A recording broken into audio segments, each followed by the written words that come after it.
नमस्कार सभी को। परीक्षा जंक्शन के इस प्लेटफॉर्म पे सभी का हार्दिक स्वागत है।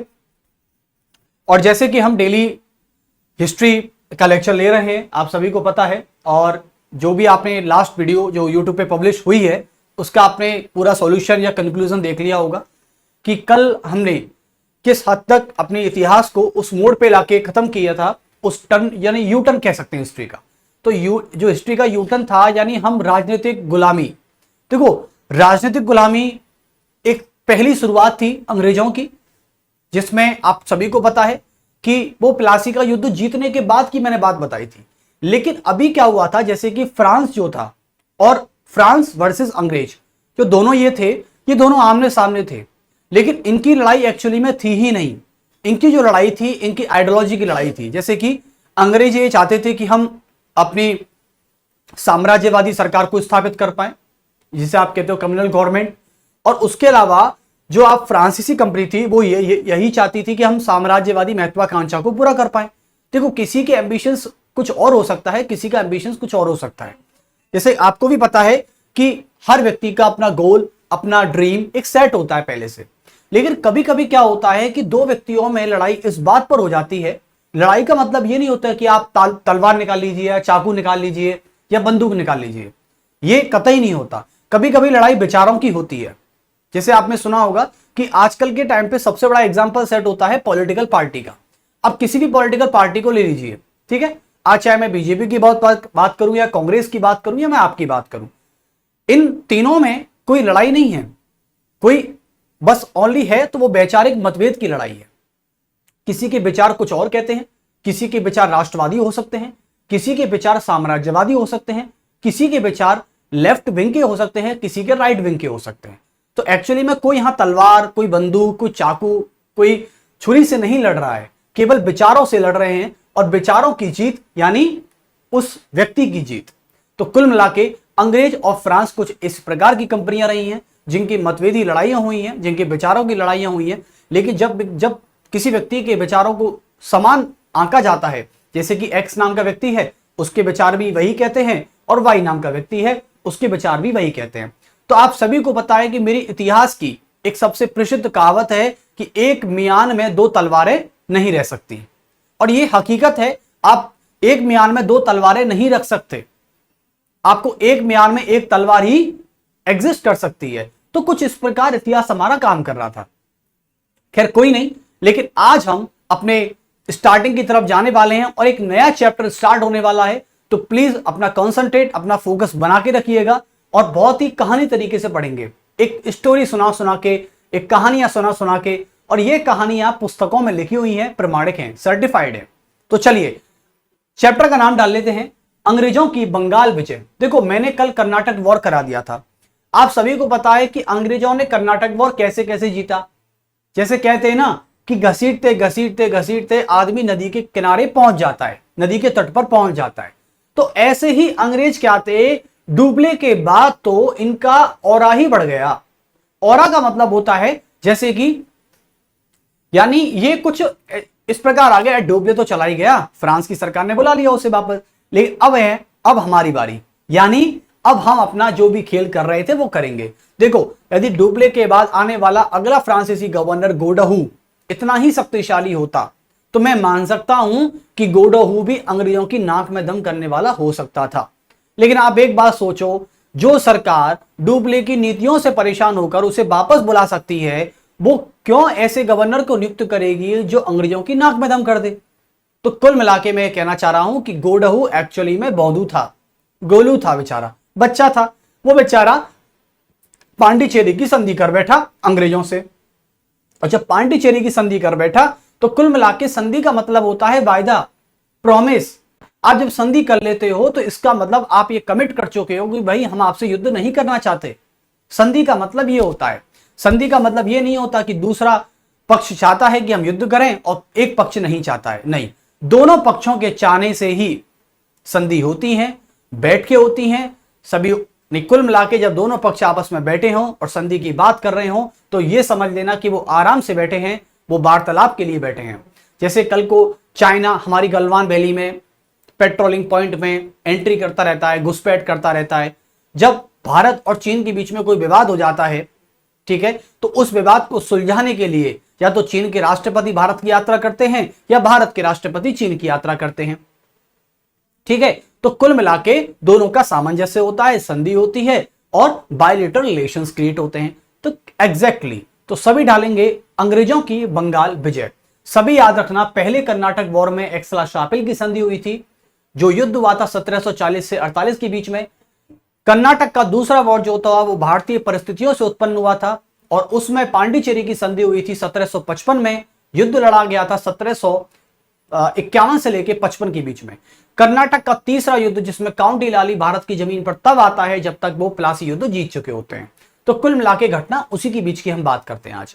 आज हम प्लासी के युद्ध की तरफ बढ़ने वाले हैं और प्लासी के युद्ध से पहले हमें पहले बंगाल को समझना होगा कि बंगाल एक क्या था, बंगाल में ऐसी स्थिति क्यों आई और ये किस कारण से आई, अंग्रेज उसमें कैसे एंट्री किए और अंग्रेजों ने प्लासी का युद्ध कैसे जीता। तो आज की समरी आप समझ चुके हैं, हम लेक्चर स्टार्ट कर रहे हैं, सभी बने रहिए। तो आज डालेंगे सभी अंग्रेजों की बंगाल विजय। अंग्रेजों की बंगाल विजय। अंग्रेजों की बंगाल विजय से पहले देखो, ऐसा नहीं है कि आप जब किसी भी क्षेत्र में जाते हो, आपको लगता है कि मेरा करियर डांसिंग में अच्छा हो सकता है, आपको लगता है कि मेरा करियर बॉलीवुड इंडस्ट्री में अच्छा हो सकता है, एक्टिंग में या डांसिंग में या स्पोर्ट्स में, या आपको लगता है कि मेरा करियर एजुकेशन में ज्यादा अच्छा हो सकता है, तो आप इसका मतलब ये नहीं है कि आपने वो चीज सोची और आप उस चीज को जीत गए। कभी भी ऐसा नहीं हुआ। उसके लिए एक लंबे संघर्ष की लड़ाई लड़नी पड़ती है, जो आप अभी लड़ रहे हैं, आप सभी को पता है। और आप ही नहीं है, दुनिया में एकमात्र ऐसे व्यक्ति आप ही नहीं है जो आप संघर्ष कर रहे हैं। हर कोई ना कोई व्यक्ति अपने गोल को लेकर संघर्ष कर ही रहा है और यदि वो कर रहा है तो डेफिनेटली एक ना एक दिन, आज नहीं तो कल, नहीं तो परसों, वो अपने पहुंचेगा। तो अंग्रेज भी इसी मंशा को लेकर आए थे। अंग्रेजों ने सोचा कि बंगाल को पहले हम जान लेते हैं, और बंगाल को जानने के लिए, क्योंकि अंग्रेजों की सबसे खास बात यह थी कि वो अपनी रणनीति को सबसे पहले स्थान पर रखते थे। यदि उनकी रणनीति अच्छी रहेगी तो उनकी सफलता उनके कदम चूमेगी। जैसे कि कहावत बड़े बूढ़े भी कहते हैं कि बेटा रणनीति अपनी अच्छी रखो तो सफलता आपके कदम भी चूमेगी। तो कुल मिला के बाद मैं यही कहना चाह रहा हूं। लेकिन अंग्रेज तो बंगाल को लेकर स्ट्रेटेजी बना रहे थे, लेकिन क्या हमारे बंगाल के बारे में जानने का हमारा इतना हक भी नहीं है क्या कि हम बंगाल को ना जाने? अंग्रेजों की बंगाल में रुचि क्यों थी? सबसे पहला क्वेश्चन तो यही बन सकता है, बंगाल में ऐसा था क्या? चलिए, तो मैं एक्चुअली में बंगाल की पहले स्थिति बता देता हूं आपको। तो आप ये लिख सकते हैं, जैसे कि क्वेश्चन कभी कभी यह बन जाता है कि अंग्रेजों की बंगाल में रुचि क्यों? अंग्रेजों की बंगाल में रुचि क्यों? अंग्रेजों की बंगाल में रुचि क्यों है, इंटरेस्ट क्यों है? जैसे आपसे पूछूं कि कल को आप यूपीएससी की तैयारी कर रहे हैं, तो यूपीएससी की तैयारी में आपका क्या हित छुपा है? क्या हित है? क्या आप सेल्फिश हैं? तो आप अपने सम्मान को बढ़ाने के लिए करना चाहते हैं? क्या आप बंगले के लिए, क्या आप गाड़ी चाहते हैं, क्या आप सम्मान चाहते हैं? यही तो बनता है आईएएस। जो व्यक्ति ये चाहता है खुद से कि मेरा परिवार का नाम रोशन हो, मेरे समाज का नाम रोशन हो और उसके बाद खुद मेरा सम्मान हो, इसलिए मैं आईएएस बनना चाहता हूं। कोई व्यक्ति कहता है कि मैं श्योरिटी चाहता हूं, कि भैया मुझे श्योरिटी चाहिए नौकरी से, ताकि हर महीने मेरी तनख्वाह आती रहे, दैट्स इट। तो कोई व्यक्ति ये भी चाहता है। तो कुल मिला के सरकारी नौकरी का भारत में यही हाल है। यानी लोग सरकारी नौकरी को एक सम्मान की नजरों से इसलिए देखते हैं क्योंकि वो आपको सम्मान देती है। लेकिन ये मिथ है, ये केवल मिथ है। यानी ये एक भाग हो सकता है, लेकिन जरूरी नहीं है कि आप सम्मान केवल सरकारी नौकरी से ही पा सकते हैं। सम्मान पाने के आपको हजार तरीके हैं, बस आप में वो गुण होने चाहिए, वो प्रॉपर्टीज होनी चाहिए जो आप उसको डिजर्व करते हैं। तो चलिए, अंग्रेजों की बंगाल में रुचि क्यों? और यदि ऐसे नहीं जानना तो आप इसे जान लीजिए कि अंग्रेजों की विजय से पहले बंगाल की स्थिति, अंग्रेजों की विजय से पहले यानी जीत से पहले,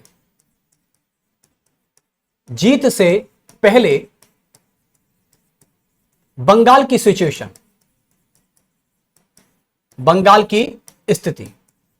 पहले तो कोई पश्चिम बंगाल, पूर्वी बंगाल ऐसा तो कुछ नहीं था ना, या बांग्लादेश भी था उस समय, नहीं था। यानी बांग्लादेश, पश्चिम बंगाल, पूर्वी बंगाल कुछ नहीं था। यानी बांग्लादेश जो आज देश है ना, जिसे पहले पूर्वी बंगाल कहते थे, ये पहले बंगाली था, यानी हमारे भारत का ही था। तो अंग्रेजों की विजय और जीत से पहले बंगाल की सिचुएशन, और एक क्वेश्चन बन सकता है यूपीएससी में, अंग्रेजों की बंगाल में रुचि क्यों, अंग्रेज बंगाल में आने के लिए इतने उतावले क्यों थे। चलिए, तो सबसे पहली बात मैं आपसे करता हूं बंगाल की। देखो, मुझे एक बात समझ में आई कि बंगाल जो था वो एक्चुअली में उस समय मुगलों का शासन था, सभी को पता है। लगभग मैं 18वीं शताब्दी की बात कर रहा हूं, और 18वीं शताब्दी में यानी 1707 में तो औरंगजेब की मृत्यु हो जाती है, और 1707 में जब औरंगजेब की मृत्यु होती है तो कुल मिला के औरंगजेब के जो वंशज थे या जो नवाब थे, वो मतलब मुगलों का शासन फिर भी कहीं हद तक था, लेकिन इतना मजबूत नहीं था।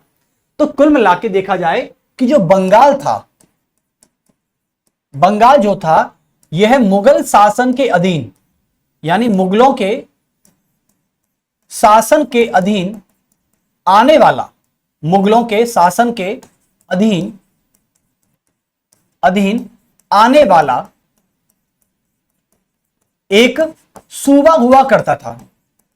एक सूबा यानी कि होता है जिला, जैसे कि पुरानी भाषा में जिले को सूबा कहते हैं। जैसे कि आज मैं बात करता हूं तो आज के बात करते हैं सूबे की। चलो दिल्ली में तो नहीं करेंगे हम, क्योंकि दिल्ली तो खैर यूटी है, दिल्ली एक केंद्र शासित प्रदेश है। हम किसी राज्य के जिले की बात कर लेते हैं। जैसे मैं राजस्थान से आता हूं तो आप सभी ने सुना होगा जोधपुर, जिसमें पश्चिमी राजस्थान का एक हिस्सा है, और उसमें डेजर्ट की बात की जाती है। भारत का एकमात्र डेजर्ट, जिसे थार डेजर्ट के नाम से जानते हैं, वो पश्चिमी राजस्थान में आता है। तो जैसलमेर, जोधपुर, बीकानेर, ये जयपुर, ये क्या है, ये जिले हैं। क्या है, जिले। और जिलों को पहले सूबा कहा जाता था, यानी एक छोटा, एक क्षेत्रीय क्षेत्रफल, यानी स्थानीय क्षेत्रफल को हम पहले सूबा कहते थे। तो मुगल शासन तो बहुत बड़ा था, मुगल शासन तो हिंदुस्तान का राजा हुआ करता था, पूरे हिंदुस्तान पर। जैसे भारत का राष्ट्रपति, और भारत का राष्ट्रपति ऐसे ही उसमें दिल्ली एक सूबा हुआ गया। तो कुल मिला के एक सूबा हुआ करता था, जिसको हम जिला भी कह सकते हैं। सूबा हुआ करता था, ठीक है। अब जब सूबा हुआ करता था तो इस सूबे का कोई ना कोई मुखिया भी होगा। अब कोई ना कोई मुखिया कैसे होगा, जैसे कि मुखिया की बात करें तो जैसे मान लो आज के टाइम पे जिले का कलेक्टर, तो सूबे का सूबेदार, ठीक है। उस रियासत का नवाब, ये भी हो सकता है। तो उस सूबे का कौन हुआ करता था, सूबेदार हुआ करता था। सूबेदार भी कह दो इसको, या आप नवाब भी कह सकते हैं, या आप उसे प्रधान भी कह सकते हैं, ठीक है। और आज की भाषा में उसे आप कलेक्टर भी कह सकते हैं, ठीक है। ऐसे करके था, आज की भाषा में कलेक्टर भी कह सकते हैं कि आज जिले का मुखिया जो होता है वो कलेक्टर होता है, ठीक है। उस टाइम पे सूबे का सूबेदार हुआ करता था, नवाब हुए करते थे। चलिए, तो बंगाल में शासन था सूबेदारों का। अब वो मुगल राजा के अधीन आते थे, यानी जी हुजूर करते थे सूबेदार, जब मुगल राजा कभी आता था प्रांत अपने सूबों में घूमने, ठीक है। अब साहब ये बताया जाता है कि 18वीं शताब्दी में के प्रारंभ में ही, लगभग 1701 से ही प्रारंभ कर लेते हैं, तो 18वीं शताब्दी के प्रारंभ में यानी 1705, 6, 7 के आसपास क्या होता है कि बंगाल जो है बहुत ही समृद्ध प्रांत हुआ करता था। बंगाल को बताया जाता है कि बंगाल जो था ना, ये लगभग 18वीं शताब्दी यानी 18वीं सेंचुरी के प्रारंभ में, 18वीं शताब्दी के प्रारंभ में यानी लगभग 1700 के 1 या 1705 के आसपास ये इतना समृद्ध प्रांत था, इसको कहते हैं अमीर प्रांत। अमीर प्रांत या सूबा कह दो, ठीक है, या फिर इसे समृद्ध प्रांत कह दो। समृद्ध प्रांत था, यानी अब समृद्ध क्यों था, क्या सोने और चांदी के खजाने भरे हुए थे यहां पर, या लोग सोने और चांदी के जवाहरातों से भरी जेब लेकर घूमते थे क्या यहां पर? क्या सभी लोग सोना और चांदी पहनते थे क्या यहां पर? क्या सारे ही लोग अमीर थे क्या? भाई किसी भी, जैसे आज मैं बात करता हूं, आज मुंबई को, जैसे आज अपनी महाराष्ट्र की राजधानी नवी मुंबई को हम क्या कहते हैं? आर्थिक राजधानी कहते हैं उसको। हमारे देश की आर्थिक राजधानी क्या है? Economic capital of the India, यानी मुंबई। मुंबई को हम आर्थिक राजधानी कहते हैं। अब ये बताइए, आर्थिक राजधानी का मतलब हुआ कि मुंबई में रहने वाले जो भी लोग हैं उनके पास काफी अच्छा खासा पैसा भी है। जैसे कि देखो, सबसे बड़ा जो पैसे वाले हैं वो हैं एक तो हमारे बॉलीवुड एक्टर, ठीक है। उसके अलावा आते हैं बिजनेसमैन, जैसे कि अंबानी, अडानी, ये सारे ग्रुप क्या हैं? मुंबई में। और तीसरी बात करते हैं स्टॉक एक्सचेंज मार्केट। जितने भी आप जो शेयर मार्केट के आज मार्केट चल रहे हैं, स्टॉक एक्सचेंज चल रहा है जिसमें निफ्टी भी आता है, तो ये सारे क्या, ये मुंबई में है। तो कुल मिला के, और आरबीआई का हेडक्वार्टर भी मुंबई में है। तो कुल मिला के ये है कि मुंबई को आज हम एक समृद्ध सूबे के नाम से जान सकते हैं। भाई आर्थिक राजधानी है, और हमारे देश की प्रशासनिक राजधानी क्या है? नई दिल्ली, ठीक है।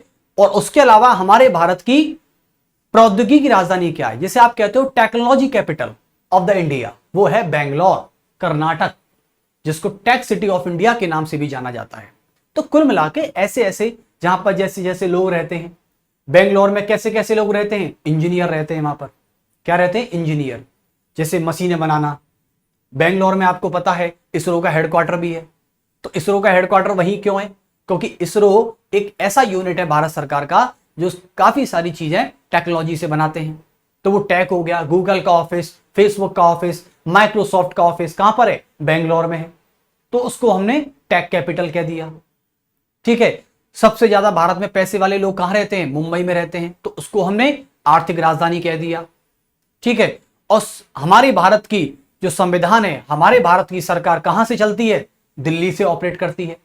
तो दिल्ली में कौन बैठे हैं? दिल्ली में प्रधानमंत्री बैठे हैं, दिल्ली के मुख्यमंत्री बैठे हैं। तो कुल मिला के पूरा भारत दिल्ली से चलता है, तो उसको हमने प्रशासनिक राजधानी कह दिया। तो ऐसे क्राइटेरिया यहां पर डिसाइड थे। समृद्ध प्रांत का मतलब हुआ कि यहां पर बहुत पैसा था। पैसा कैसे? व्यापारियों के पास। एक किताब में यह लिखा है, शायद रमेश चंद्र की किताब है या एक विपिन चंद्र की किताब है, उसमें लिखा हुआ है कि बंगाल इतना अमीर प्रांत था। और क्यों था? क्योंकि पूरे एशिया का, आप मुझे बताइए, ज्योग्राफी जब आप पढ़ते हो तो उसमें 7 कॉन्टिनेंट हमारे पास होते हैं, 7 महाद्वीप हैं। 7 महाद्वीपों में से सबसे बड़ा महाद्वीप है एशिया।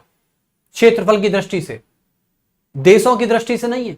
सबसे ज्यादा देश आते हैं कहां पर? यानी देशों की संख्या में सबसे बड़ा महाद्वीप है अफ्रीका, लेकिन क्षेत्रफल की दृष्टि से सबसे बड़ा महाद्वीप है एशिया। एशिया से बड़ा कोई महाद्वीप नहीं।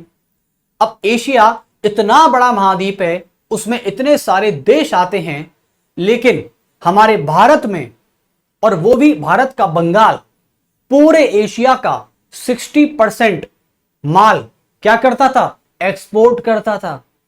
आप समझिए, यानी कोई रूस नहीं, कोई चीज कुछ नहीं, मतलब पूरे एशिया का केवल भारत का एक प्रांत, वो भी बंगाल, पूरे एशिया का 60% माल एक्सपोर्ट किया जाता था यूरोप को 18वीं शताब्दी के प्रारंभ में। तो मैं ये कह सकता हूं कि जब एक भारत का, यानी पूरा भारत ही नहीं है, तो भारत का एक बंगाल प्रांत जब पूरे एशिया का, जो कि इतना बड़ा है, उसमें 60% माल पूरे यूरोप को एक्सपोर्ट कर रहा है, तो कुल मिला के बात तो निश्चित हो गई कि जो सबसे ज्यादा माल को सप्लाई करेगा वो सबसे ज्यादा पैसा भी लेगा। आज आपकी सोसाइटी में कोई दुकानदार ऐसा भी हो सकता है जो सबसे ज्यादा, जिसकी ग्राहकी होती है, जो सबसे ज्यादा लोग उससे सामान परचेस करना पसंद करते हैं। डेफिनेटली सी बात है कि आप उसे इसी नजरों से देखोगे यार कि ये तो हमारे पूरे मोहल्ले का, केवल यही दुकानदार ऐसा है जो हमारे पूरे मोहल्ले को माल सप्लाई करता है, पूरे मोहल्ले को ही माल सप्लाई करता है। जैसे कि परचून का सामान हुआ, तो आप उस दुकानदार को ऐसी नजरों से देखोगे यार ये, इसके पास पैसा तो है, यही तो देखोगे। क्या उसे कोई कमतर आंकोगे या कोई छोटा मोटा समझोगे? छोटा मोटा दुकानदार है, ऐसा तो नहीं समझोगे ना। तो कुल मिला के बंगाल को इसी नजरों से देखा जाता था। तो आप लिख सकते हैं कि 18वीं शताब्दी के प्रारंभ में बंगाल प्रांत पूरे एशिया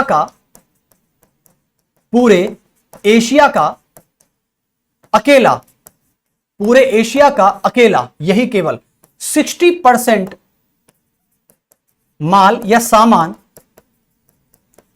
यूरोप को निर्यात करता था। निर्यात का मतलब होता है बेचना, सेल करना, एक्सपोर्ट करना। यूरोप को निर्यात करता था। यानी मैं यह कह सकता हूं कि अब तो भैया बंगाल को अमीर मानना ही पड़ेगा। यदि जिस व्यक्ति ने इसको कमतर आंका है, या तो उसका नॉलेज कम है या फिर उसने पढ़ा नहीं है। ठीक है, अधूरा ज्ञान वैसे भी विनाशकारी होता है। तो या तो पढ़ो ही मत, और पढ़ना है तो फिर ऐसा पढ़ो कि चीजों को आप बता ही सकें, क्योंकि अधूरा ज्ञान लेके घूमोगे तो फिर विनाशकारी होगा। या तो दूसरे का, सामने वाले का कर सकता है, या फिर वो अपना कर सकता है। चलिए, बहरहाल तो यूरोप को निर्यात करता था। अब ऐसा बताया जाता है कि 1717 में, अब आप समझ गए, जब अमीर प्रांत था, पूरे एशिया का 60% माल एक्सपोर्ट करता है यूरोप को, और यूरोप में कौन थे? अंग्रेज। तो अंग्रेज इतने बेवकूफ और इतने मूर्ख तो नहीं है कि वो इस चीज को ना ही देख पाए। और मैं आपको बता दूं, जो 60% माल में जो सामान था, ये थोड़ा डीप जीके है, लेकिन फिर भी जान लीजिए। कोई कहना चाहता है कि सर ऐसे कौन से आइटम थे जो यहां पर जाते थे, ऐसे कौन से प्रोडक्ट थे, जैसे कि शुगर, चीनी, मखमल, रेशम, सूती कपड़ा, ये सारे क्या थे? मिर्च या मसाले यहां से बंगाल से जाते थे सीधे यूरोप। यानी रेशम, मखमल के कपड़ा, आपको पता है सबसे सुंदर कपड़ा और सबसे शाही कपड़ा माना जाता है मखमल का। मखमल का कपड़ा बंगाल से एक्सपोर्ट होता था। जिसको देख, जिसकी कढ़ाई और जिसकी बुनाई और जिसकी शिल्पकारी और हस्तकारी को देखकर, काश्तकारी को देखकर अंग्रेज बिल्कुल चौकन्ने रह जाते थे। बोलते थे कि हाथों से कैसे डिजाइन हो सकता है ये। आप सोचिए, क्योंकि यूरोप में तो मशीनें थी, यूरोप में तो उस समय इंडस्ट्रियलाइजेशन प्रारंभ भी हो चुका था। लेकिन उस इंडस्ट्रियलाइजेशन के दौर में हमारे भारत के बंगाल में हाथों से काश्तकारी और बुनाई की जाती थी। तो कुल मिला के बात कहना है कि अंग्रेजों की कहीं ना कहीं रुचि का एक कारण यह भी था। तो आप लिख सकते हैं कि जैसे कि चीनी, रेशम, मखमल,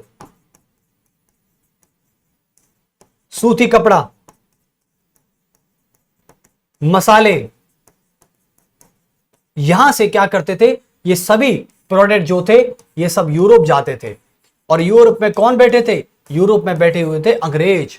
अंग्रेजों ने ये बात देखी, अंग्रेज कहने लगे यार कि एक बात सोचो, जो आज बंगाल 60% माल का एक्सपोर्ट कर रहा है और जहां से हमको माल आ रहा है उसी पर कब्जा कर लें तो इसका मतलब है कि अमीर तो फिर हम भी हो गए। यानी अमीर तो हम भी हो गए। जैसे कि कल को किसी व्यक्ति को रिलायंस इंडस्ट्री को क्या कर दिया जाए, उसको सौंप दी जाए। तो कुल मिला के यह है कि आज रिलायंस इंडस्ट्री का काफी अच्छा खासा बजट है, टर्नओवर है। जब उसे किसी अन्य व्यक्ति को दे दिया जाएगा तो डेफिनेटली सी बात है कि वो अमीर माना जाएगा।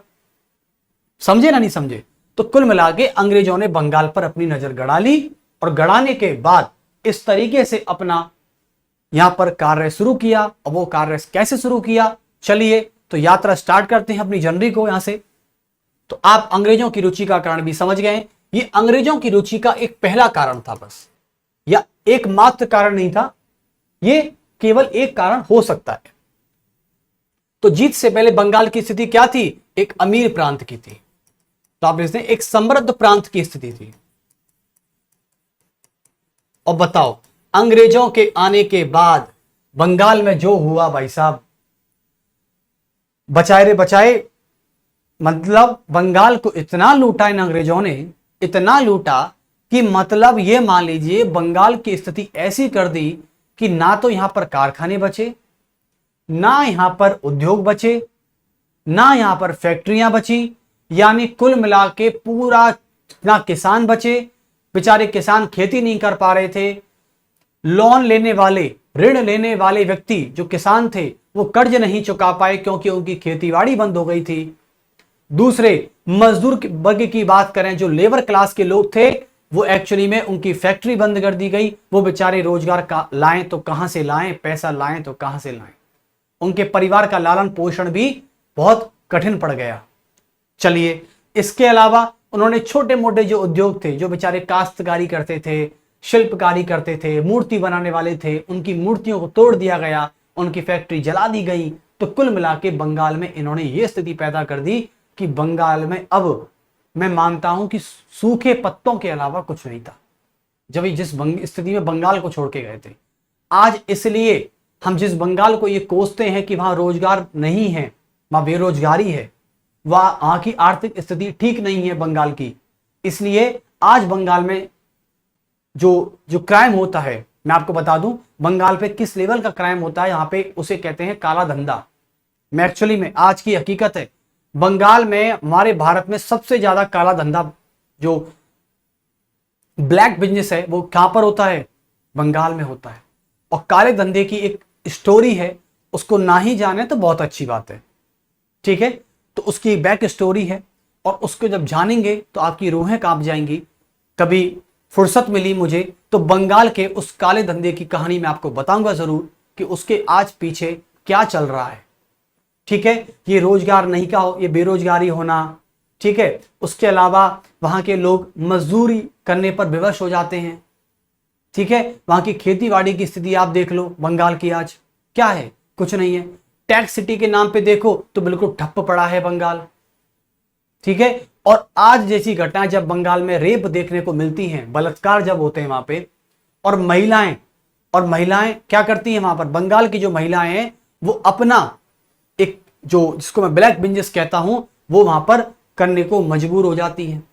आप बताइए, मजबूर हो जाती हैं वो, यानी उसे कहते हैं देह व्यापार, जैसे कहते हैं प्रोस्टिट्यूट, आप जिसे कहते हो ना, वो वाली। देखो, कहने में ही बड़ी थोड़ी शर्म आती है, लेकिन ये बताना पड़ता है बच्चों को। ऐसे ऐसे ब्लैक बिजनेस चल रहे हैं बंगाल में। क्यों? ये सारी जो फसाद है ना, ये सब अंग्रेज करके गए थे। आज से लगभग 75 से 76 साल पहले ये अंग्रेज करके गए थे। 75 छोड़िए, 100 मान लीजिए, तो कोई इसमें वो नहीं है। आज से मैं लगभग 100 साल पहले की बात करूंगा ना, तो बंगाल को इन्होंने इतना लूटा, लूट लूट के अपने खजाने भरते चले गए। बंगाल को पूरा इन्होंने गरीब निर्धन बना दिया। अब पढ़ाऊंगा सारी बंगाल की स्थिति क्या थी और कैसे हो गई। आप भी आएगा चैप्टर में कि बंगाल में कारखाने का होना, खेतीबाड़ी का होना, मजदूर वर्ग का होना, सबको खत्म कर दिया इन्होंने। कितने सारे टैक्सेस लगा दिए कि बेचारे जिनके पास रोजगार तो है नहीं है, और उनको लोन दे दिया। और लोन देने के बाद उनसे रोजगार छीन लिया, और रोजगार छीनने के बाद उन पर हाई टैक्स लगा दिया। अरे अंग्रेजों से ये पूछते, अरे बेवकूफ लोग हैं बिल्कुल, कि पहले तो लोन दे रहे हैं, उसके बाद नौकरी छीन रहे हैं, और फिर कह रहे हैं कि हाई टैक्स है। जब व्यक्ति के पास एम्प्लॉयमेंट नहीं होगा, रोजगार नहीं होगा, कमाने का कोई इनकम सोर्स नहीं है उसके पास, तो सीधी सी बात है कि वो लोन कहां से चुकाएगा।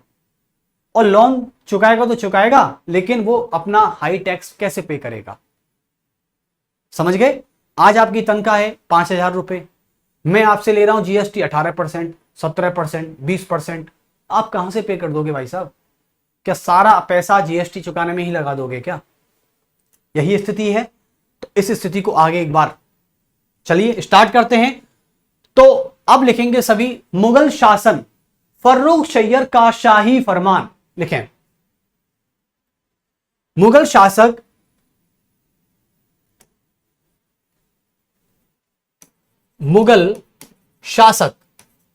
फर्रुखशय्यर। देखो, उस समय औरंगजेब तो था ही नहीं, आपको पता है। मुगल शासक फर्रुखशय्यर, इसे फर्रुखशय्यर बोलते हैं। फर्रुखशय्यर का शाही फरमान। अब मुगल शासक तो था ही ना। मैं मानता हूं कि मुगलों का पतन औरंगजेब के काल से या औरंगजेब की मृत्यु के बाद होने लग गया था। तो औरंगजेब का यानी पतन होना, तो मुगल शासन का पतन होना। लेकिन पतन का मतलब ये नहीं है कि पूरा ही गिर गया हो, पतन की और अभी हम जा ही रहे हैं, पतन अभी पूरा नहीं हुआ है। तो मुगल शासक फर्रुखशय्य, और मुगल शासक जो था इसके अधीन जो एक बंगाल प्रांत आता था। अब देखिए क्या करते हैं, फर्रुखशय्य को समझ में नहीं आ रहा था क्या करूं, तो बंगाल में 2 शाही फरमान जारी किए गए। बंगाल में 2 शाही फरमान जारी किए गए। पहला फरमान पढ़ लेते हैं एक बार। फरमान का मतलब होता है आदेश, ऑर्डर, ठीक है, ऑर्डर ऑफ द स्टेट, जैसे फरमान जारी करना या घोषणा, या घोषणा पत्र भी कह सकते हैं इसको, घोषणा पत्र भी कह सकते हैं। तो अब बात मुझे समझ में आ गई है कि फर्रुखशय्य जो करना चाहता था ना बच्चों, ये इस तरीके से अपने आप को ढाल दिया इसने कि ये खुद ब खुद अंग्रेजों का गुलाम बन गया। भाई मैंने ऐसा व्यक्ति एक तो नहीं, खैर मैं ये तो नहीं कहूंगा कि एक ही व्यक्ति है, इसके बाद जितना भ्रष्टाचार आज आप देखने वाले हो, इतना भ्रष्टाचार आपने शायद कभी देखा हो या महसूस किया हो, मैं इतना तो नहीं बता सकता, लेकिन भ्रष्टाचार की आज आपको कीमत समझ में आएगी कि भ्रष्टाचार कितने स्तर पर था, कितने बड़े लेवल पर था, जो आज तो कुछ भी नहीं है।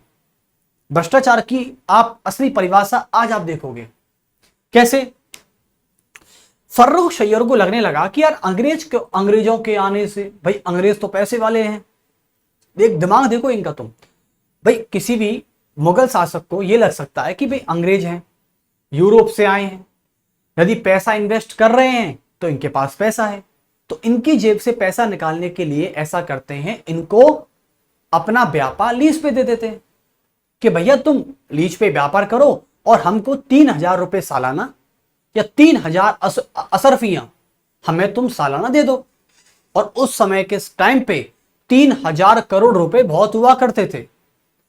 उस टाइम की बात बता रहा हूं जिस समय एक मतलब हमारे ये बचपन के टाइम पे तो वो अठन्नी और चवन्नी वाला एक सीन चलता था, जिसको चवानी और अठानी कहते थे।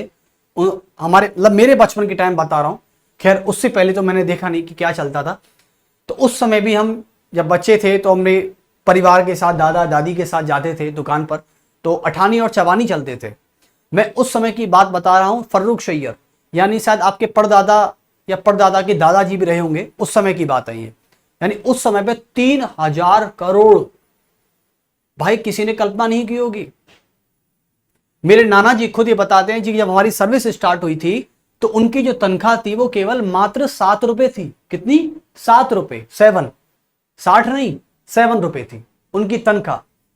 यानी आज वो करीबन 85 साल के हो चुके हैं। तो ये बात थी, मतलब कहने को मतलब बड़ा अचंभा होता है। अब 3,000 करोड़ रुपए देकर, लेकिन किसी राजा के लिए इतनी बड़ी रकम नहीं थी ये, क्योंकि राजा के पास तो खजाना होता है, उसके लिए इतनी बड़ी रकम नहीं हो सकती है, लेकिन हमारे लिए हो सकती है, एक प्रजा के लिए। तो पहला शाही फरमान ये कहने लगा कि आज से बंगाल एक सूबा है और आज से मैं शाही फरमान के माध्यम से बंगाल में एक सूबेदारी की नियुक्ति करता हूं। और सूबेदारी बैठा था जैसे आज के टाइम पे जिले का जिला कलेक्टर।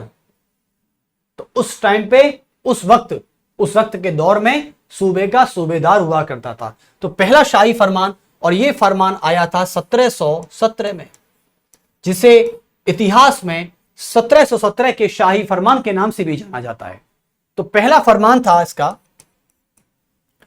कि बंगाल में, यानी बंगाल सूबे के लिए नवाबों की नियुक्ति, अपॉइंटमेंट ऑफ द नवाब, इसको नवाबी बोलेंगे इंग्लिश में भी। दूसरा घोषणा पत्र क्या था? दूसरा घोषणा पत्र यह था कि अंग्रेजों आइए, पैसा लाइए और पैसा दीजिए, और पैसा देने के बाद तो तुम मुझे दिन को रात बोलोगे तो मैं रात कहूंगा, तुम रात को दिन कहोगे तो मैं दिन कहूंगा। पैसा वो चीज है जो इंसान को आप एक बार दे दे उसकी हैसियत से ज्यादा, तो वो दिन को रात और रात को दिन भी कहने लग जाए तो उसमें कोई बुराई नहीं है। वही हाल फर्रुख सैयद का हो गया और 3,000 असरफियां यानी करोड़ वार्षिक सालाना की रेट पर इसने अंग्रेजों को कर मुक्त की व्यापार की अनुमति दे दी। इसने कहा अरे कर वर छोड़ो, क्या तुम टैक्स दोगे, हमको 3,000 असरफियां दे दो। तो फर्रुख सैयद ने 3,000 असरफियों के नाम पर इसने कहा कि अंग्रेजों जाओ, जैसे कि जा सिमरन जी ले अपनी जिंदगी, ऐसे ही इन्होंने बोला कि जाओ अंग्रेजों जी ले अपनी जिंदगी। अब अंग्रेजों ने अपनी जिंदगी अपने हिसाब से जी और भारत का क्या हाल किया आज आपको देखने को भी मिल जाएगा। तो अंग्रेजों के लिए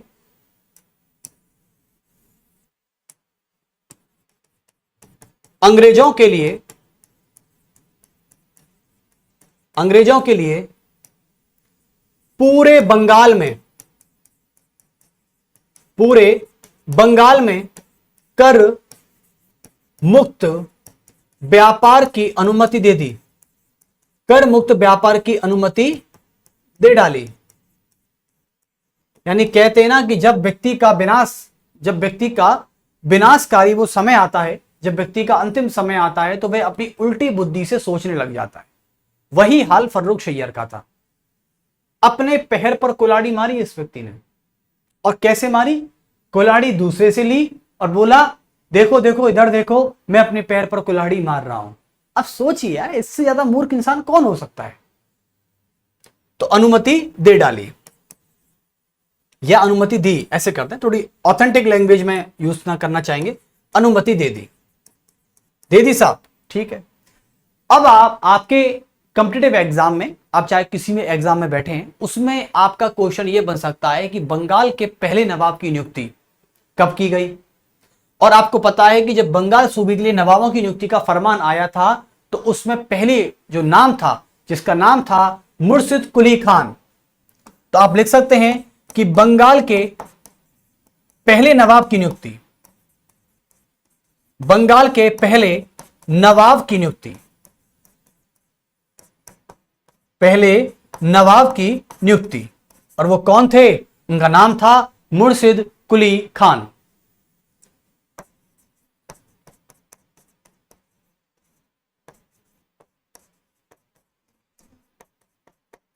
मुर्शिद कुली खान थे। यानी मुर्शिद कुली खान अब बंगाल के पहले नवाब बन चुके हैं। अब मुर्शिद कुली खान अपना काम स्टार्ट कर दिए। बताया जाता है कि मुर्शिद कुली खान के समय और भी चले, मुर्शिद कुली खान बंगाल के पहले नवाब हुए, ठीक है। एक बार पेज पलट देते हैं फिर बात करेंगे आपसे। तो लिख दे बंगाल के नवाब। हमें जितनी आवश्यकता आज होगी उतना ही नवाब लिखेंगे। इसके अलावा जैसे जैसे स्टोरी बढ़ती जाएगी वैसे वैसे बंगाल के नवाब भी बढ़ते जाएंगे। तो बंगाल के नवाब, ऐसे लिस्ट बनाए एक, और उस लिस्ट में यह काम करना है आपको इस तरीके से। बंगाल के नवाब, तो पहले नवाब का नाम क्या था, मुर्शिद कुली खान। ये खान नहीं है, खान, मुर्शिद कुली खान। उसके बाद बंगाल के दूसरे नवाब की हम बात करें, ये थे सुजाउद्दौला।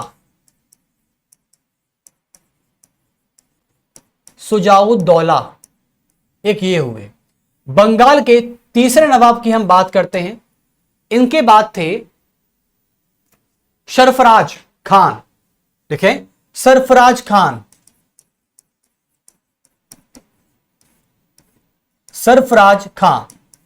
ये साहब थे। उसके बाद आते हैं बंगाल के चौथे नवाब, जिनका नाम है, क्या हो सकता है, अलीवर्दी खान।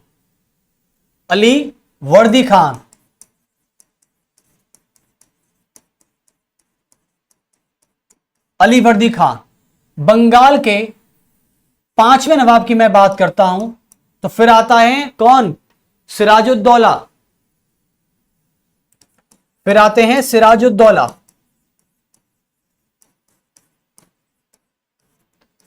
सिराजुद्दौला, ठीक है। उसके बाद फिर आते हैं छठवें नवाब साहब, और छठवें नवाब साहब का नाम होता है मीर जाफर। ये भाई साहब इतना धोखेबाज आदमी था, इतना धोखेबाज था, इससे ज्यादा मैंने दुनिया में दोगला और इससे ज्यादा मैंने दुनिया में धोखेबाज इंसान नहीं देखा। ये ऐसा व्यक्ति है जिसने पूरे बंगाल को खत्म कर दिया, पूरे बंगाल को। भाई अली वर्दी खान तक तो सब अच्छा था, लेकिन जैसे अली वर्दी खान के बाद बस मैं मानता हूं कि सिराजुद्दौला जब मरणोपरांत यानी मरने के बाद जब ऊपर गया होगा तो भगवान ने इससे यही कहा होगा कि पुत्र तूने बस जिंदगी में सारे अच्छे काम किए, तूने ईमानदारी निभाई, मुझे बहुत अच्छा लगा, ठीक है, तूने अपने काम ईमानदारी से किए, युद्ध तूने हमेशा आगे से किया, पीठ पीछे नहीं किया, मुझे बहुत खुशी है। लेकिन कहते हैं कि कभी कभी ईमानदार व्यक्ति से भी कोई गलती हो जाती है, और वो गलती सिराजुद्दौला ने मीर जाफर को अपना सेनापति बना के कर दी। बस यानी कहने का मतलब है कि मीर जाफर जिस दिन सिराजुद्दौला का सेनापति बना था उसी दिन से वो सिराजुद्दौला का पनौती भी बन गया था। पनौती का मतलब होता है कि जहां भी जाओगे काम बिगड़ेगा ही बिगड़ेगा। बेचारा सिराजुद्दौला जहां भी जाता था मीर जाफर उसका काम बिगाड़ने चला जाता था। सेनापति है राजा का, सुनिए, चीफ मार्शल जिसको कहते हैं, commander in chief. Mir Jafar के बाद बंगाल का अगला नवाब है मीर कासिम। ये साहब कासिम साहब हैं, और कासिम के बाद थोड़े समय के लिए दोबारा आ गया जाफर, इसको चैन नहीं है साहब। फिर आ गया मीर जाफर, और अब आगे की जो नवाब हैं वो हम थोड़े स्टोरी के साथ साथ पढ़ेंगे, ठीक है। अब एक बार बता दें किसका क्या रिलेशन है। मुर्शिद कुली खान जो थे, इनका जो लगभग सन रहा है ये 1717 से लेके 1727 तक रह चुके थे, ओके। उसके बाद लगभग 13 वर्षों का शासन रहा है।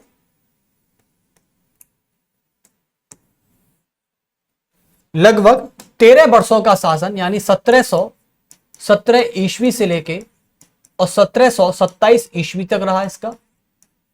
लगभग 10 साल का शासन रहा मुर्शिद कुली खान का। शुजाउद्दौला का शासन लगभग इनके बाद 13 वर्ष का रहा, यानी 1727 से 37 और 37 से 38 39 40 तक मान लेते हैं, ठीक है। तो 1727 ईस्वी से लेके लगभग 1739 तक मान लेते हैं, 12 से 13 वर्षों का शासन था इनका, ठीक है। उसके बाद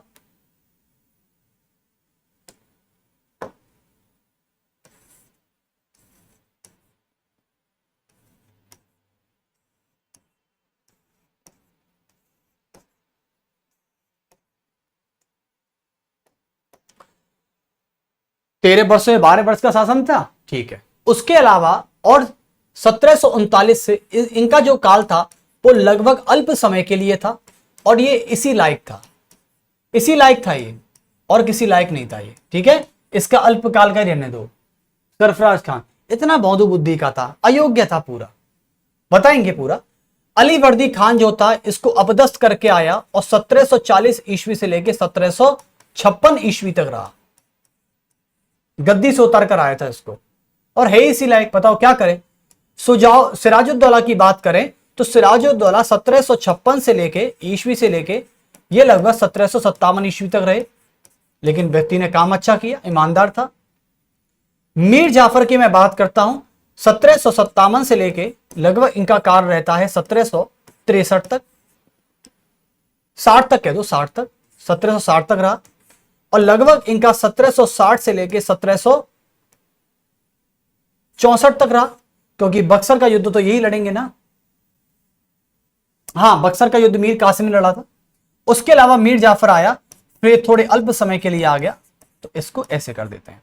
यानी कुल मिला के आप समझ गए हैं, ये इनके कार्यकाल का समय था। मुर्शिद कुली खान जो था इसको इस नाम से जाना जाता है कि इसने बंगाल की राजधानी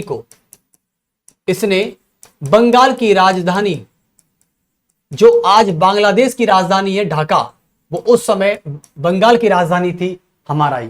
जैसे आज पश्चिम बंगाल की राजधानी कोलकाता है और बांग्लादेश की राजधानी ढाका है। तो पश्चिम बंगाल और बांग्लादेश, जिसे पहले पूर्वी बंगाल कहते थे, ये पूरा पहले बंगाल था और बंगाल की राजधानी थी ढाका। इसने ढाका से राजधानी का नाम कर दिया मुर्शिदाबाद, यानी ढाका से मुर्शिदाबाद अपनी राजधानी स्थानांतरित की। मुर्शिदाबाद ये राजधानी थी, ठीक है, मुर्शिदाबाद स्थानांतरित की।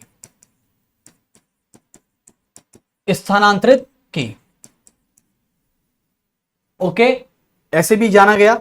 उसके अलावा एक और बात कर लेते हैं, जैसे कि सुजाउद्दौला जो संबंध था ना, एक्चुअली मैं आपको बता दूं डियर, ये सुजाउद्दौला जो है यह मुर्शिद कुली खां का दामाद था। मुर्शिद कुली खां का यह दामाद था, ठीक है, ये मुर्शिद कुली खां का दामाद था।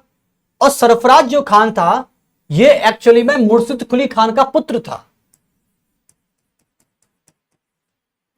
मुर्शिद कुली खां का ये पुत्र था, ठीक है। और अली वर्दी जो खान था ये अलग था। अली वर्दी खान और सिराजुद्दौला, अली वर्दी खान को छोड़िए और सिराजुद्दौला की बात करते हैं। जो सिराजुद्दौला था ये क्या था? सिराजुद्दौला जो था वो अली वर्दी खान की छोटी बेटी का बेटा था। अली वर्दी खां की छोटी बेटी यानी छोटी पुत्री का पुत्र था। कुछ छोटे मोटे संबंध बता दिए, ये आप थोड़ी याद रख लेना, ठीक है, क्योंकि आपकी कहानी में काम आएंगे ये तो, और यूपीएससी मेंस के में तो बहुत काम आते हैं। चलिए, तो ऐसे ऐसे कुछ आपके संबंध थे। इन संबंधों को बड़ा ही तरीके से सजाया गया है। देखो कितना सुंदर लग रहा है, अति सुंदर। चलिए, तो अब आते हैं कहानियों पर। तो मुर्शिद कुली खान और सुजाउद्दौला, मुर्शिद कुली खान, सुजाउद्दौला, और बात करें सरफराज की। ये सरफराज बीच में आ रहा है, इसको हटाते हैं जरा। सरफराज खान की उपाधि लिख देते हैं यहां पर, लिखें अयोग्य बा अल्पवयस्क, अल्पवयस्क बा बुद्धिहीन, बस, और ऊपर से प्लस में भ्रष्टाचारी और लिख दो, भ्रष्टाचारी। यानी कुल मिला के सरफराज खान मुर्शिद का पुत्र था, लेकिन अयोग्य था, अल्पवयस्क था, बुद्धिहीन था और भ्रष्टाचारी था। समझ रहे हो ना? यानी ये गद्दी पर बैठने के लायक नहीं था, इसलिए अली वर्दी खान ने इसको गद्दी से उतारा।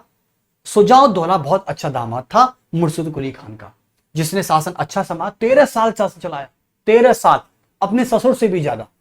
तो कुल मिला के सुजाउद्दौला, अब रहा मुर्शिद कुली खान और सुजाउद्दौला, और सरफराज खान को यहां से हटा देते हैं क्योंकि ये था तो क्या ईमानदार होगा, और अली वर्दी खान। इन तीनों शासनों के समय में बंगाल ने इतनी उन्नति की, इतनी उन्नति की, क्योंकि मैं आपको एक चीज बता दूं, देखिए हम जब यहां पर थे तो मैंने आपको बताया था कि बंगाल से नवाबों की नियुक्ति और अंग्रेजों को मिली क्या उपलब्धि, इनमें कोई टकराव तो स्थिति आएगी आएगी, लेकिन यह टकराव मुर्शिद के समय नहीं था। मुर्शिद के समय टकराव इनमें नहीं हुआ था, पहली बात। दूसरी बात करें सुजा के समय यानी सुजाउद्दौला के समय यह टकराव भी नहीं था, तो यहां से कट कर देते हैं। उसके बाद मैं बात करता हूं सरफराज, वो छोड़ो सरफराज, अली वर्दी खान, और अली वर्दी खान के समय भी ये टकराट नहीं थी। टकराट को लेकर मैं इन द सेंस ये कहना चाहता हूं कि बंगाल के नवाब ये कभी नहीं चाहते थे, इन तीनों को छोड़कर, बंगाल के नवाब इन तीनों को छोड़कर कभी नहीं चाहते थे कि अंग्रेजों के लिए बंगाल में कर मुक्त की व्यापार की अनुमति मिले। क्योंकि आप सोचिए, जो आदमी आपके राज्य में बिजनेस कर रहा है वो टैक्स नहीं दे रहा, तो भैया टैक्स से तो ही सरकार कमाती है। आज आप इनकम टैक्स की चोरी कर लो, आज आप जीएसटी पे मत करो, तो आप क्या करोगे? देश का राजकोषीय घाटा तो घटा रहे हो ना। देश में खजाना कहां से बढ़ता है? सरकार कहां से कमाती है बताओ?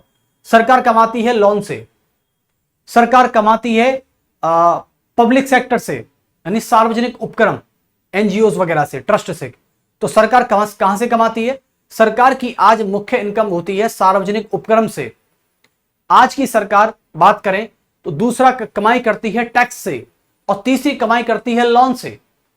जब तीनों ही चीज सरकार को नहीं मिलेंगी, आप टैक्स नहीं चुकाओगे, आप लोन नहीं लोगे, और आप पब्लिक सेक्टर में जाकर इन्वेस्ट नहीं करोगे, तो सरकार के पास पैसा कहां से आएगा? सरकार के पास पैसा नहीं आएगा तो वो सरकार जनता की भलाई के लिए क्या फ्लाईओवर बना पाएगी? क्या लिफ्ट बना पाएगी? क्या मेट्रो स्टार्ट कर पाएगी? क्या वंदे भारत को ला पाएगी? नहीं ला पाएगी। यानी जब जब जब आपने देश का पैसा चोरी किया है तो सरकार का खजाना खाली हुआ है, और सरकार का खजाना खाली होने का मतलब है कि जनता के लिए केवल कुछ नहीं मिलता, केवल अंडा मिलता है। इसलिए कहते हैं कि टैक्स की चोरी ना कीजिए। टैक्स की चोरी करने से सीधा सीधा इंपैक्ट आप पर ही पड़ता है, लेकिन कुछ लोगों को समझ में ही नहीं आता। कुछ लोग अपनी धुन में ही धुन लगे बैठे हैं, क्योंकि आज एक व्यक्ति भी टैक्स की चोरी कर रहा है तो उससे कहीं ना कहीं आम जनता या निर्धन जनता को नुकसान उठाना पड़ रहा है, क्योंकि जब सरकार का खजाने खाली होगा तो सीधा सीधा इंपैक्ट उन निर्धन लोगों पर पड़ेगा जो जरूरत के भूखे हैं। अब बंगाल के नवाबों को तो यही लग रहा था ना कि भैया जब ये टैक्स नहीं चुकाएंगे तो बंगाल का खजाना कैसे भरेगा, और बंगाल का खजाना नहीं भरेगा तो बंगाल की जनता को हम देंगे क्या? और कल को बंगाल की जनता आक्रोश में आ गई तो गद्दी हमारी खतरे में आएगी, अंग्रेजों का कुछ नहीं जाएगा। ये बात थी। तो कुल मिला के बात आप समझ गए हैं। लेकिन इनके समय में लगभग इतना टकराव नहीं था, क्योंकि नवाब चाहते थे कि अंग्रेज कर दें, अंग्रेज कहते थे नहीं देंगे क्योंकि तुम्हारे राजा ने बोला है। बस यही टकराव था। लेकिन बताया जाता है कि इन मुर्शिद कुली खान, शुजाउद्दौला और अली वर्दी खान इतने ईमानदार, यानी इतने ईमानदार बंगाल के नवाब थे ये लोग, कि इनके टाइम पर बंगाल ने एक वर्ष के अंदर, बंगाल ने सभी वर्षों के अंदर लगभग बताया जाता है कि 6.5 करोड़ की चांदी, 6.5 करोड़ की चांदी और 2.5 करोड़ का व्यापार अर्जित किया था इन लोगों ने। यानी इनके कार्यकाल में, 3 लोगों के कार्यकाल में। तो उसको नोट डाल के लिख देते हैं। एक तो मुर्शिद के टाइम पर मुर्शिद कुली खां प्लस शुजाउद्दौला, मुर्शिद कुली खान, शुजाउद्दौला और प्लस एक था आपका अली वर्दी खान। अली वर्दी खान इनके समय में, यानी मुर्शिद कुली खान, शुजाउद्दौला और अली वर्दी खान के समय में देखा गया कि बंगाल ने अकेले एक वर्ष के अंदर 6.5 करोड़ की चांदी और 2.3 करोड़ का व्यापार बढ़ाया। तो आप सोच लो कि जो आदमी व्यापार को बढ़ावा दे रहा है वो भ्रष्टाचार तो नहीं करेगा। और ये व्यक्ति इतने ईमानदार थे, इसको कहते हैं प्योर ऑनेस्ट थे ये, बिल्कुल। यानी इनके मन में कोई भी काला ऐसा कुछ नहीं था, और ये प्योर तरीके से काम करते थे। जो आदमी प्योर तरीके से काम करता है वो बंगाल को इसी तरीके से बनाएगा। जैसे आज हमारे भारत की बात करें तो आज हमारा भारत 10वीं विश्व की 10वीं अर्थव्यवस्था से, आज 2014 से पहले भारत हमारा दुनिया की 11वीं सबसे बड़ी इकोनॉमी हुआ करता था। लेकिन आज नरेंद्र मोदी जी के नेतृत्व में आज हमारा देश 5वीं सबसे बड़ी अर्थव्यवस्था है देश की, बहुत विश्व की। लेकिन अगले कुछ ही सालों में 2027 और अगले कार्यकाल तक देखा जाएगा कि हमारी भारत की इकोनॉमी, और आपको पता है कि भारत का एफडीआई 700 अरब डॉलर पार पहुंच चुका है। विदेशी जो इन्वेस्ट है, प्रत्यक्ष विदेशी निवेश जो है, यानी एफडीआई, फॉरेन डायरेक्ट इन्वेस्टमेंट, 700 अरब डॉलर के 5 पहुंच चुका है। यानी कहीं ना कहीं आशंका लग रही है कि भारत जल्दी ही दुनिया की तीसरी सबसे बड़ी इकोनॉमी बनने वाला है। और इसमें कोई भी शक की बात नहीं है, जिस हिसाब से हमारे डेवलपमेंट किए जा रहे हैं, चाहे वो सोशल सेक्टर में हो और चाहे वो प्राइवेट सेक्टर में किए जाएं। तो 6 पॉइंट की चांदी हो गई और 2.3 करोड़ का व्यापार हो गया। बहुत अच्छे, चलो वेरी गुड, वेरी गुड मुर्शिद, सुजाऊ और अली। तो मुर्शिद, सुजाऊ, अली,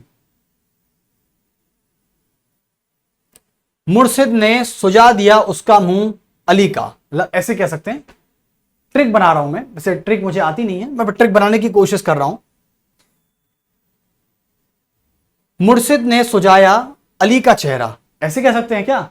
सुजा मतलब सुझा दिया, उसे मुक्का मारा, उसे सुझा दिया, जो भी है, ऐसे ट्रिक बनाने की कोशिश कर रहा हूं। मेरी सबसे बड़ी ताकत या सबसे बड़ी कमजोरी यही कह सकते हो कि मुझे ट्रिक नहीं आती, और मैंने कभी जीके में ट्रिक मारने की कभी कोशिश की ही नहीं है। और मुझे इस बात को कहते हुए बड़ा अच्छा लगता है। मुझे कभी भी ये गिलानी नहीं होती कि मुझे ट्रिक नहीं आती, तो मैं ट्रिक जानने वाले इंसान से बदतर हूं, कभी मुझे एहसास ही नहीं होता। यानी आज भी मैं महसूस करता हूं कि मैं ट्रिक वाले इंसान को भी पछाड़ सकता हूं।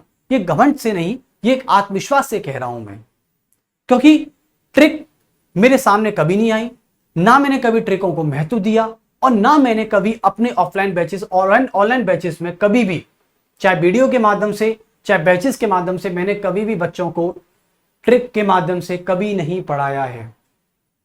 लोग पढ़ाते हैं किसी तरीके से, गाने शायद सॉन्ग के तरीके से पढ़ाएं, या वो किसी जोक के थ्रू पढ़ा देते हैं, ठीक है।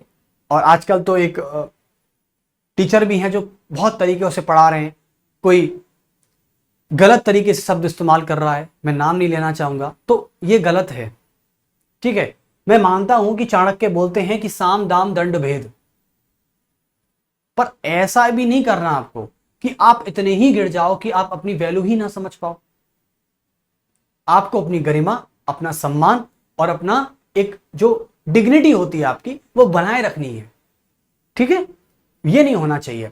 आप कल को ट्रिक से पढ़ा दिए, जैसे सुनना, जैसे बेटा मैंने आपको मान लो ये ट्रिक से पढ़ा दिया सब, ठीक है, आपको याद हो गया, आपने एग्जाम में पास करके आप बढ़िया पद पे पहुंच गए।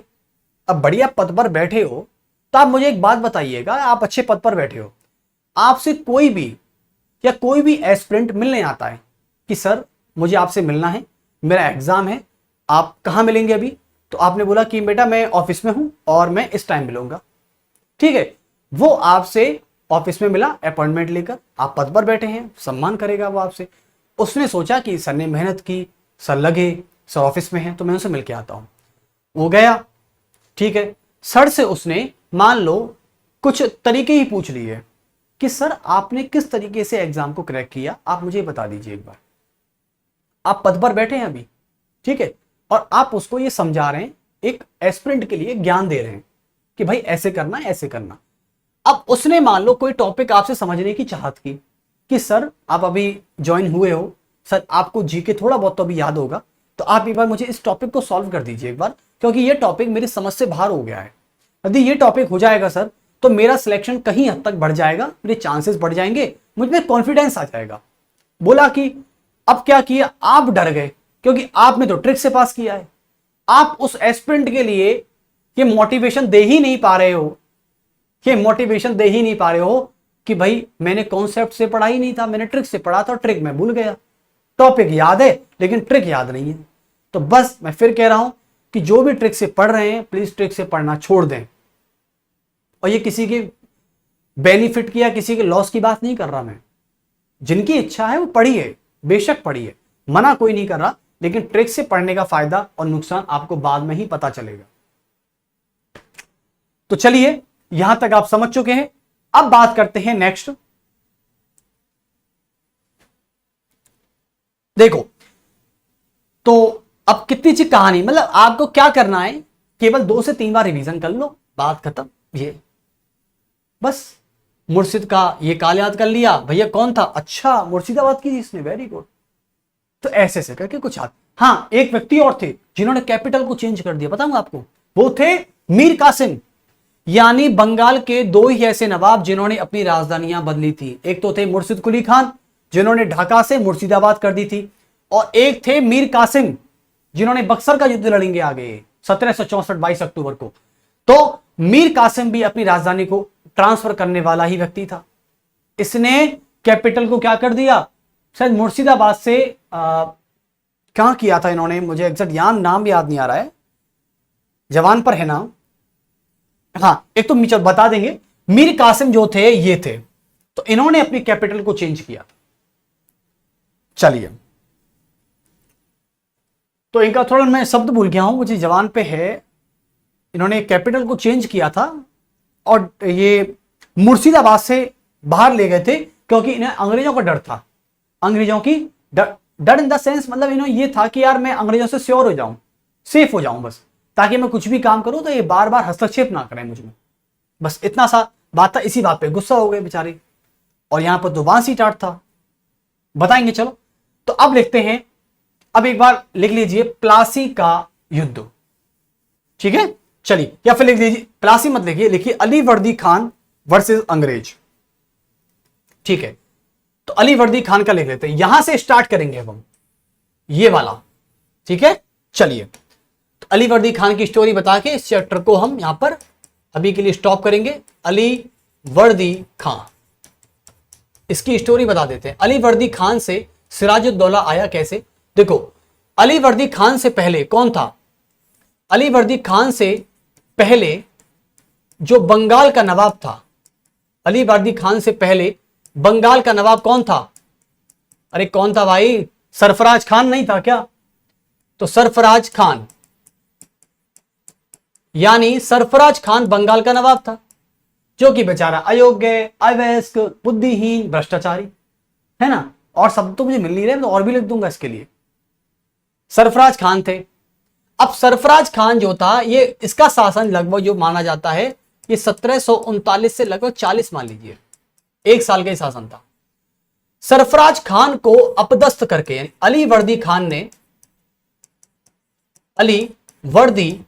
खान ने क्या किया? अलीवर्दी खान ने इसको गद्दी से उतारा, हटो भाई, फेंक दिया उठा के। अलीवर्दी खान ने इसे राजगद्दी से उतारकर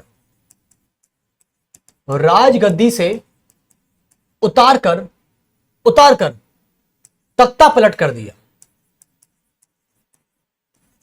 तख्ता पलट कर दिया, और अलीवर्दी खान बंगाल का नवाब बना। यह स्टोरी है। और अलीवर्दी खान